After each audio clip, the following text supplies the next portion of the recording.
এই যে প্যালেস্টাইন নিয়ে এত সমস্যা করছে না, আল্লাহ পাকের কি পরিকল্পনা, সুবহানাল্লাহ। আল্লাহ পাক সমস্ত জিউসদেরকে ওইখানে একত্রিত করেছেন। কেন জানেন? কেন জানেন? আল্লাহ পাক এই যে 1914 থেকে নিয়ে 2023 এই যে সালগুলো চলছে, 100 বছর, লাস্ট 100 বছরে সারা ওয়ার্ল্ডের জিউসদেরকে ওখানে একত্রিত কেন করেছেন জানেন?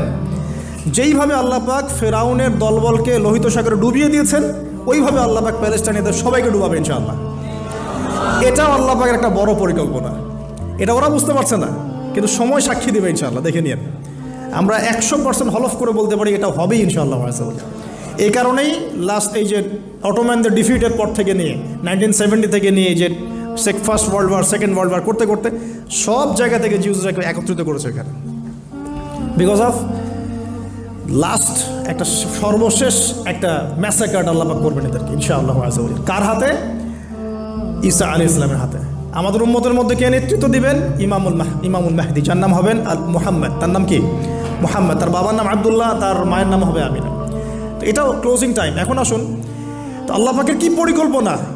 যৌবনকালটা আল্লাহ পাক মুসা আলাইহিস সালামকে ফেরাউনের ঘরেই কাটালেন, এবং আল্লাহ পাক মুসা আলাইহিস সালামকে দুটো গুণাবলী দিয়ে বড় করলেন। দুটো গুণাবলী মনে রাখবেন। এক হচ্ছে কওয়ি, তিনি শক্তিশালী ছিলেন, ফিজিক্যালি অনেক শক্তিশালী ছিলেন। আমিন মানে বিশ্বস্ত ছিলেন, কওয়িউল আমিন। মনে থাকবে ইনশাআল্লাহ। আমরাও আল্লাহর কাছে দোয়া করি, আল্লাহ আমাদেরকে কওয়ি বানিয়ে দিন এবং আমিন বানিয়ে দিন, আমিন। এবার যৌবনে উপনীত হয়েছেন, টকবকা রক্ত, বাইরে বের হয়েছেন। বাইরে বের হয়ে দেখছেন যে দুজন ব্যক্তি লড়াই করছে, ইয়াক্তাতুলান রজুলান ইয়াক্তাতুলান, দুজন ব্যক্তি মারামারি করছে।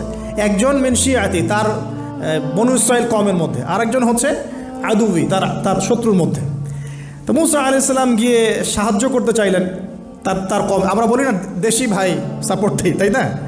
আচ্ছা, তো মুসা আলাইহিস সালাম গিয়ে সাপোর্ট দিতে গিয়ে শুনেন, ফাওয়াকাযাহু মুসা ফাকাদা আলাইহি, মুসা আলাইহিস সালাম মাত্র একটা ঘুষি দিয়েছেন, এক ঘুষিতেই ওই ব্যক্তি ডেড, স্পট ডেড। এই যে আমি গত একটা লেকচারে বলেছিলাম, চাইনিজ কন্টিনেন্টে যে মার্শাল আর্টসগুলো গড়ে উঠেছে এই কোরআন থেকে গড়ে উঠেছে। তার আগে ওদের সভ্যতা ছিল, সংস্কৃতি ছিল, ঠিক আছে। এক ঘুষিতে মানুষ মারা যায়, এটা কোরআন বলেছে। এক ঘুষিতে মানুষ মারা যায়, এটা কোরআন বলেছে। ওরা এখন রিসার্চ করে বের করে যে 6টা-7টা স্পট আছে মানুষের দেহে, এক ঘুষিতে মানুষ মারা যেতে পারে। কোরআনকে আমরা মূল্যায়ন করি না, কিন্তু কোরআনকে সারা দুনিয়ার অমুসলিমরা মূল্যায়ন করে ওদের স্বার্থে। ওদের স্বার্থে তারা আমাদের কোরআনকে মূল্যায়ন করে, আমাদের হাদিসকে মূল্যায়ন করে। আমরা করতে চাই না, আল্লাহ মাফ করুক আমাদেরকে। আমরা কোরআন পড়তে চাই না, গবেষণা করতে চাই না, অর্থ বুঝতে চাই না, একটু আরবি ভাষা শিখতে চাই না, কোরআনের বালাগাত ডেইলি একটু তেলাওয়াত করবো এক পারা, সেটা করতে চাই না। আল্লাহ পাক আমাদেরকে মাফ করুক এবং কোরআন বলা বানিয়ে দিন। আমি কথাগুলো বলার উদ্দেশ্য আপনাদেরকে আঘাত করা নয়, আমি জাস্ট আপনাদের কলবে একটু ধাক্কা দেওয়ার চেষ্টা করছি, যাতে করে আপনারা সবাই কোরআন তেলাওয়াত করেন ডেইলি এক পারা করে। আল্লাহ কবুল করুন। এবার আসুন, দেখুন এবার কি হলো। এটা ইন্টেনশনালি ছিল না, আনইনটেনশনালি মুসা আলাইহিস সালাম এখন কিন্তু মানে হত্যার অপরাধী হয়ে গেছেন, তাই না? ফেরাউন তাকে ধরার জন্য বের হয়েছে দলবল নিয়ে, ওকে ধরতে হবে, এবার অ্যারেস্ট করতে হবে। তো একজন এসে পরামর্শ দিল যে তুমি এখান থেকে চলে যাও, তুমি এই মিশর থেকে চলে যাও, বের হয়ে যাও, নাহলে ফেরাউনের বাহিনী তোমাকে পেলে ধরে ফেলবে। এবার মুসা আলাইহিস সালাম চলে গেলেন কোথায়? মাদিয়ান। কোথায় বলেন? অনেক দূরে মাদিয়ান। মাদিয়ানে গিয়ে তার না আছে কোনো শেল্টার, না গার্ডিয়ান, না কোনো খাবার, না পানি, কিছুই নাই। ঠিক নবী সাল্লাল্লাহু আলাইহি ওয়াসাল্লামের সাহাবীরা হিজরত করেছেন আবিসিনিয়ায়, নবীজি হিজরত করেছেন একবার তায়েফে, ওখানে মার খেয়ে চলে আসতে হয়েছে না? মনে আছে? তায়েফের 3টা গোত্র ছিল, আব্দু ইয়ালাইল, আব্দু মাসউদ, হাবিব বিন আমর, এই 3 গোত্রের নেতা ছিল। এরা নবী সাল্লাল্লাহু আলাইহি ওয়াসাল্লামকে ছোট ছোট বাচ্চাদেরকে দিয়ে পিটিয়েছিল, নাউযুবিল্লাহ। তারপরে নবীজি বদদোয়া করেন নাই, ওখান থেকে চলে আসছেন মক্কায়। আমি গুছিয়ে বলছি শর্ট করে। তো এভাবে মুসা আলাইহিস সালামকেও হিজরত করতে হয়েছে। দেখেন, আবার নবীজিকে হিজরত করতে হচ্ছে মদিনায়। তার মানে হিজরা বিষয়টা ইসলামের সাথে সম্পৃক্ত। পরিবেশ পরিস্থিতি অনুকূলে না থাকলে, যেখানে ভালো পরিবেশ সেখানে গিয়ে মানুষ থাকতে হবে। আলহামদুলিল্লাহ এখানে ভালো পরিবেশ আছে, আপনারা ভালো পরিবেশ পেয়েছেন। কিন্তু যারা চ্যালেঞ্জ গ্রহণ করে সমাজের জাহিলিয়াতগুলোকে সরানোর চেষ্টা করবে, সংস্কারের চেষ্টা করবে, তারা আল্লাহর কাছে অনেক বেশি পছন্দের। তার মানে প্রথম ফাইট আমাদেরকে করতে হবে। করতে করতে গিয়ে এক পর্যায়ে যদি দেখি যে না আর পারছি না, তখন কি? হিজরা। এটা মাথায় রাখতে হয়। এখন নবী সাল্লাল্লাহু আলাইহি ওয়াসাল্লামকেও করতে হচ্ছে। মুসা আলাইহিস সালাম চলে গেলেন মিশর থেকে কোথায় বলেন? মাদিয়ানে। তখন আরেকজন নবী ছিলেন, তার নাম কি? শুআয়ব। মাশাআল্লাহ, শুআয়ব আলাইহিস সালাম। শুআয়ব আলাইহিস সালাম সম্পর্কে আল্লাহ পাক বলেছেন তিনি অত্যন্ত চমৎকার বাগ্মী ছিলেন, মানে তিনি নবীদের মধ্যে অনেক সুন্দর করে কথা বলতে পারতেন। সুবহানাল্লাহ, সুবহানাল্লাহ। তো শুআয়ব আলাইহিস সালামের কওমের নাম কওমে মাদিয়ান। বলে রাখি, এই কওমে মাদিয়ানকে আল্লাহ রাব্বুল আলামিন ধ্বংস করেছেন সর্বপ্রথম ভূমিকম্প দিয়ে। কি দিয়ে? পৃথিবীতে সর্বপ্রথম যে জাতিকে ভূমিকম্প দিয়ে ধ্বংস করা হয়েছে তার নাম কওমে মাদিয়ান। কেন ধ্বংস করা হয়েছে? মাপে কম দিত। কি করতো? যেটা এখনকার ওয়ার্ল্ডের ইকোনমিক সুন্নাহ, নাউজুবিল্লাহ। মানুষকে ঠকানো এখনকার ওয়ার্ল্ডের ইকোনমিক সুন্নাহ, এবং এই মানুষকে ঠকানোর জন্য ইকোনমিক সেকশনে রিবা চালু করা হয়েছে। রিবা, সব জায়গায় রিবা, এভরি সিঙ্গল সেক্টর, যেটা under the foundation of world bank আর IMF। রিবা আছে কি নাই?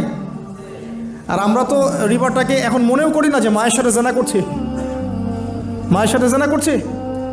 এটাই তো হাদিসের কথা। রিবার 70 শাখা আছে পাপের, 73 শাখা আছে পাপের, সর্বনিম্ন শাখা মায়ের সাথে জেনা করা, নাউজুবিল্লাহ। তো এটা ইকোনমিক সুন্নাহ হয়ে গেছে না এখন, মানুষকে ঠকানো, মাপে কম দেওয়া, রিবা। আর আমরা তো মাশাআল্লাহ ঘুষ ছাড়া কিছু হয় না, দুর্নীতি ছাড়া হয় না, টেবিল পাসই হচ্ছে না। আল্লাহ মাফ করুক আমাদেরকে। তবে এগুলা আমাদের ইবাদতকে নষ্ট করে ফেলছে, কারণ হারাম রিজিক থাকলে ইবাদত দোয়া কবুল হয় না। আল্লাহ পাক আমাদেরকে হালাল খাওয়ার তৌফিক দান করুন। এখন প্রিয় ভাইরা, ওখানে গিয়ে কিচ্ছু নাই, নিঃস্ব অবস্থায় কি দোয়া করতে পারেন একজন মানুষ, এই দোয়াটা শিখে নেন। ইনশাআল্লাহ আপনার জীবনের সমস্ত সংকট কেটে যাবে ইনশাআল্লাহ। আমি নিজেও ওই দোয়াটা বেশি বেশি করার চেষ্টা করি। দোয়াটা হচ্ছে, মুসা আলাইহিস সালাম একটা গাছের নিচে হেলান দিয়ে বসলেন, বসে দেখলেন দুজন মেয়ে দাঁড়িয়ে আছে দূরে, পানি নিতে পারছে না।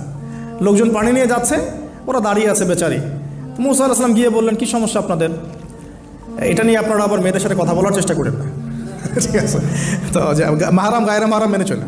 তারা বললেন যে আমাদের বাবা অনেক বৃদ্ধ মানুষ, আমরা পানি নিতে পারি না যতক্ষণ না আমাদের কম পানি নিয়ে চলে যায়। তো মুসা আলাইহিস সালাম তো একটু বললাম না, ফিজিক্যালি খুব স্ট্রং ছিলেন, থাকে না বডি বিল্ডার, সামনে গিয়ে কথা বলে সরব পানি দিতে দাও, তখন মানুষ একটু মূল্যায়ন করে না। তো মুসা আলাইহিস সালাম এভাবে পানি নিয়ে দিলেন এবং বাছুরদেরকে পানি পান করালেন, করিয়ে গাছের নিচে এসে বসে আছেন। বসে বসে তিনি দোয়া করছেন, এই যে দোয়াটা তিনি দোয়া করছেন, রব্বি, একটা নেক কাজ করলেন, নেক কাজ করলেন না, মানুষের উপকার করলেন, নেক কাজ করে এসে গাছের নিচে বসে দোয়া করছেন, আল্লাহ এখানে তো আমার খাবার পানি বাসস্থান কিছুই নাই, আমি কি করব?